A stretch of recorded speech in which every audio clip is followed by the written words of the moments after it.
Welcome to my YouTube channel English Study by Ravi sir. Hello students, स्वागत है मेरे YouTube channel पर English study by Ravi sir.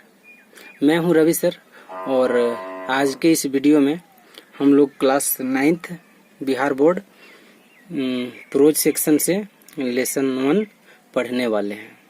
ये video जो है, आज का वीडियो, ये सारे स्टूडेंट्स जो क्लास 9 में पढ़ते हैं, जो बिहार बोर्ड से हैं, उनके लिए तो यूजफुल होने ही वाला है।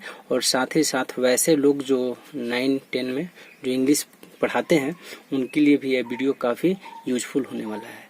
तो आप इस वीडियो को अंत तक देखें और इस लेसन को अच्छी तरह से समझें।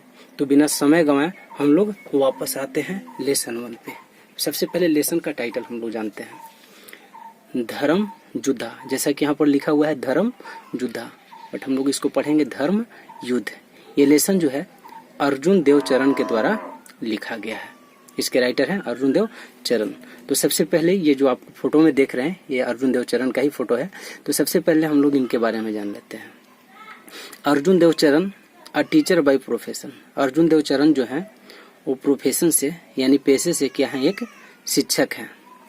इज बेसिकली ए पोएट, लेकिन वो जो क्या है, वो है मूल रूप से एक कवि। पेशे से तो शिक्षक हैं, लेकिन मूल रूप से क्या है, एक कवि है, पोएट है।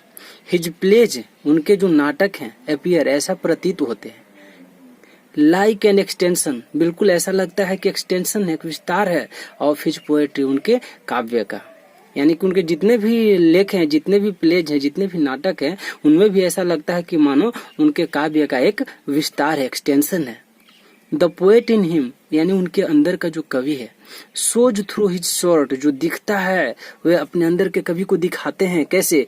हिज शॉर्ट यानी कि अपने छोटे यानी लघु, क्रिस्प यानी कि कुरकुरे यानी दिलचस्प, एंड पिथी यानी कि स्पष्ट, यानी कि स्पष्ट लाइन से, यानी कि स्पष्ट पंक्तियों के माध्यम से। अर्थपूर्ण, पिथी का मतलब अर्थपूर्ण भी होता है, तो अर्थपूर्ण पंक्तियों के माध्यम से दर्शाते हैं।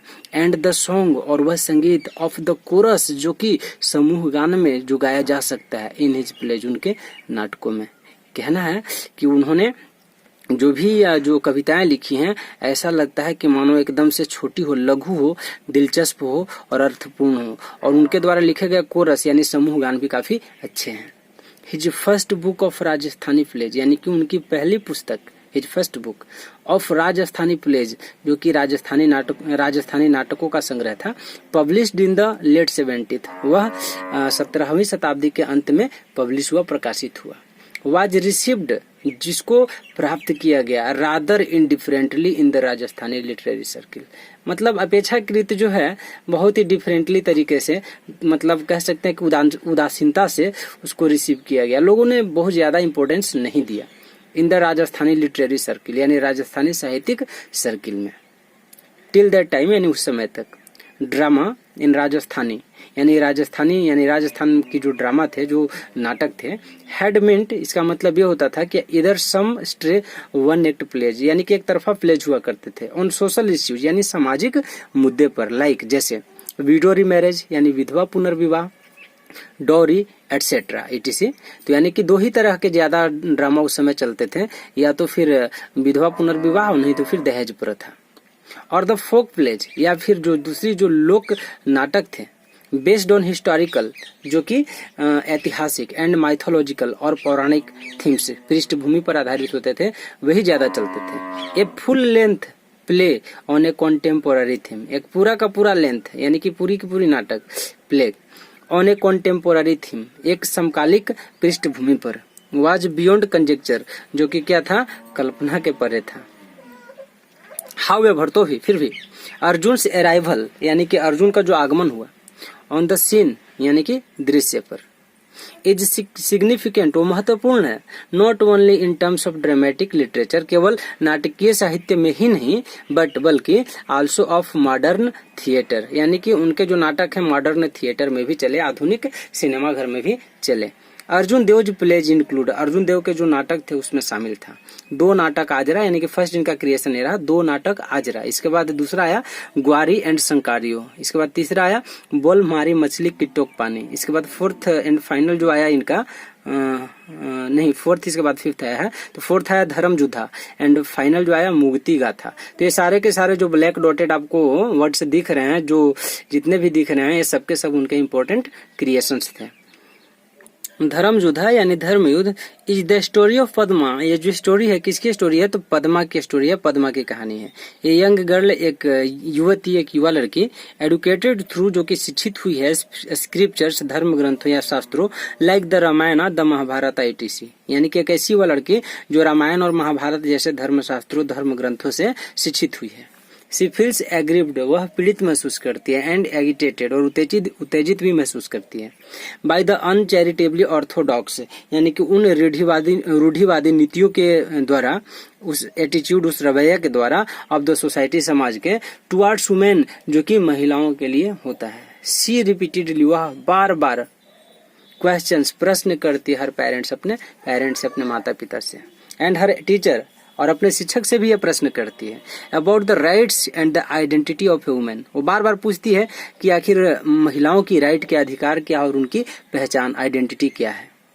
एंड आस्क्स देम, और उनसे ये भी पूछती है कि वेदर, की her identity is subject to her marriage, और उनसे ये भी पूछती है कि क्या मैरिज ही नारी का सम्मान है, क्या मैरिज से ही किसी नारी का अस्तित्व है। तो बहुत यहाँ पर जो है अबाउट द राइटर जो है, about the author section finish होता है। अब हम लोग लेसन पर वापस आते हैं। धर्म युद्धा यानी धर्म युद्ध। तो पद्मा, यहाँ पर पद्मा और माँ और इसके फादर, तीन कैरेक्टर्स है इसमें मेनली। तो पद्मा पूछती है क्या कि मदर, माँ, what is the identity of a woman. पूछती है कि माँ, आखिर एक नारी की पहचान क्या है। माँ कहती है कि why do you ask that. तो माँ कहती है कि आखिर तुम ये क्यों पूछती हो, तुम ऐसा क्यों पूछती हो कि नारी की पहचान क्या है। Padma, how am I different from others. Padma कहती है कि तो आप ये बताएं कि मैं दूसरे लड़कियों से अलग कैसे हूँ। तो माँ बोलती है, यू आर माई डाउटर, तुम मेरी बेटी हो, our only child and your father's darling, हमारे इकलौती बच्ची हो और तुम अपने पिता की प्रिय हो। पद्मा, तो पद्मा क्या कहती है कि father cares more for money than for me. Padma कहती है कि पिताजी केयर्स मतलब देखभाल करते हैं, चाहते हैं, more for money than for me, यानी कि पिताजी मुझसे ज्यादा पैसे की परवाह करते हैं। It takes heart to bestow love, और क्या यही जो है पिताजी का मेरे प्रति प्रेम है। वो क्या करते हैं, अपना हर्ट तो अपने मनी के पीछे लगाते हैं, पैसे के पीछे लगाते हैं।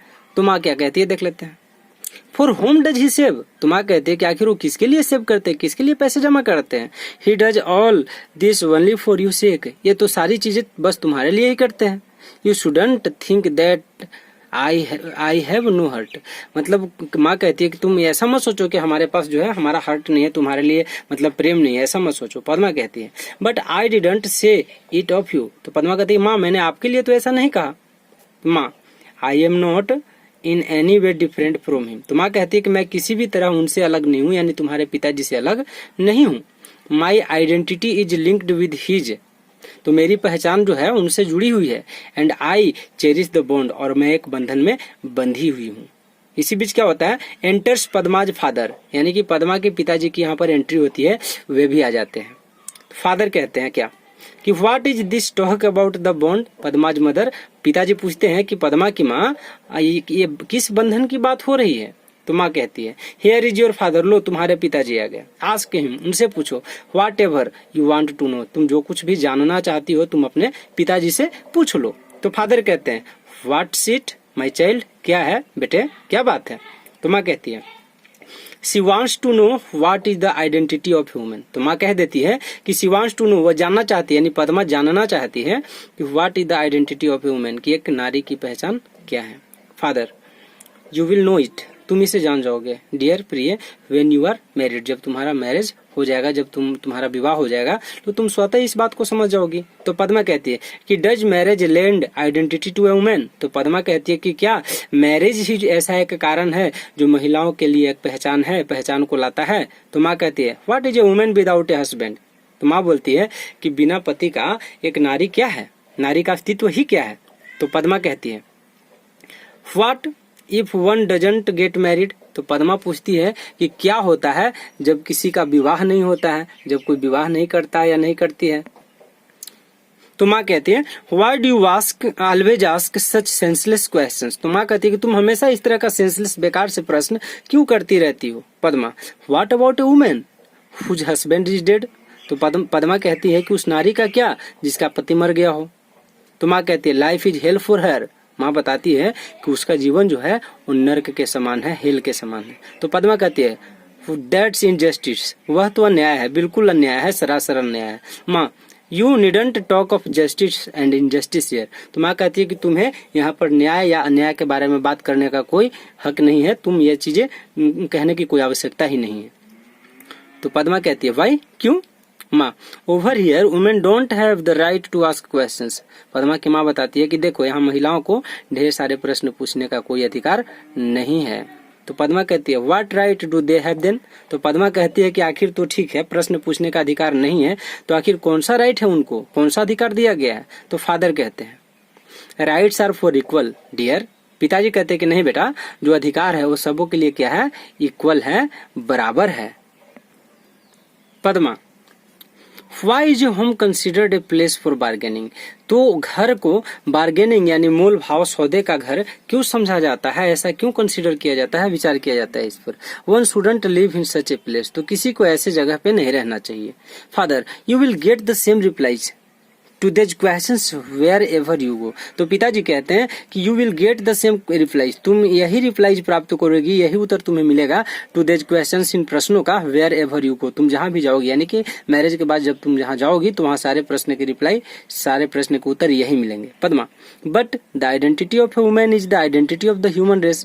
तो कहती है कि लेकिन जो वुमेन का आइडेंटिटी है यानी कि महिला का जो पहचान है वो मानव जाति के जीवन का मतलब पहचान है। यानी कि नारी के बिना जीवन तो संभव है नहीं। ये सोसाइटी सेंस वुमेन, एक समाज नारी के बिना कैसा हो सकता है, इम्पॉसिबल, समाज ही नहीं हो सकता।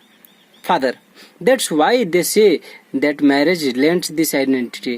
तो फादर कहते हैं कि दैट्स वाई, इसीलिए दे से दैट, वे कहते हैं कि मैरिज लेंट्स दिस आइडेंटिटी, की शादी से ही ये आइडेंटिटी यानी कि यह पहचान मिलता है। तो पद्मा कहती है so if a girl does not get married, यदि इसलिए यदि एक लड़की का विवाह नहीं होता है, शी हैज नो आइडेंटिटी, तो उसका पहचान नहीं होगा। Why is it that an unmarried man is venerated? ऐसा क्यों है कि एक अविवाहित व्यक्ति की पूजा की जाती है, वेनरेट किया जाता है, एंड कॉल्ड ए सेंट, और साधु कहा जाता है। While an unmarried woman, जबकि एक अविवाहित स्त्री जो है, is called immoral and unwanton, जबकि एक अविवाहित महिला को अनैतिक और उल्टा कहा जाता है। Thanks to watch my video. Please like, share and subscribe my channel.